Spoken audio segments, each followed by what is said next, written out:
Hi, this is Geri X, and you're tuned into Discover Hit Music. Yeah. Ask you about the duet you did with Dave Davies. That's pretty cool. That was really cool. That was through the label that I was working with. Dave Davies' manager that was in charge of the project, because it was an entire compilation of indie artists. You know, like Anti-Flag is on there, and Mumford and Sons, and Jack White.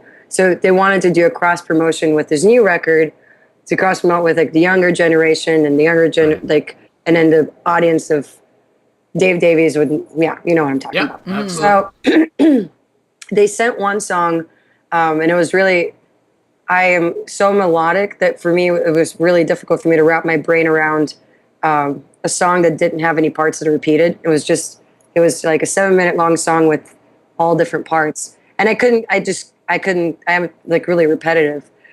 So they sent that song, which was like a perfect duet, and it was really cool because I sang it and I was really nervous, and I got a reply back from Dave Davies saying that he loved my voice and asked me to actually sing backups on a second one, but they didn't end up using it. But it was really cool for him to say, like, I love her voice. She's got a beautiful voice. I'm like, holy shit. Yeah. The Kinks, one of the Kinks members likes me. I've been a Kinks fan, since I was in high school, and they paved the way for Brit rock, pioneers. Absolutely. So talk about an honor.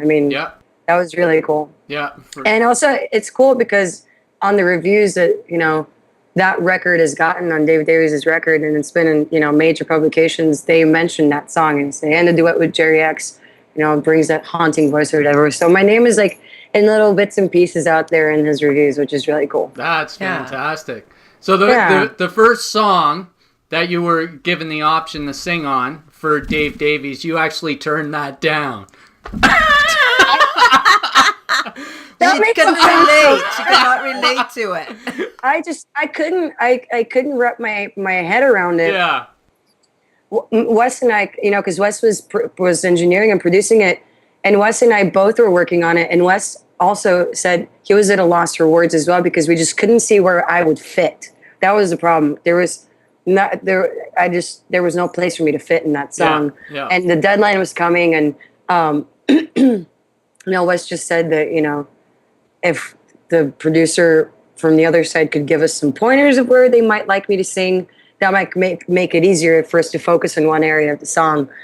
And so we didn't. And I thought that they'd given up on me, but they sent, When I First Saw You, and I listened to it, I'm like, oh, it's perfect. Yeah. It's right up my alley, close to something, like mood-wise and simplicity-wise, close to something that I would write, so. And that's a great example of just staying true to yourself, right? Oh, where totally. It's like, you know what? I just don't feel this. I don't get it. I don't want to be on there and just shit on it. Yeah. Absolutely. They're clearly asking me to be a part of it because they like my music and they like my voice. So me doing a bad job just to be on something is, I don't think, acceptable, because I'm, then there's no point of asking anyone to do it if they're not.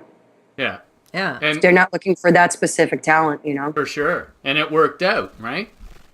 Yeah. The second, hell yeah. Yeah. I'm on it. Yeah. It's awesome.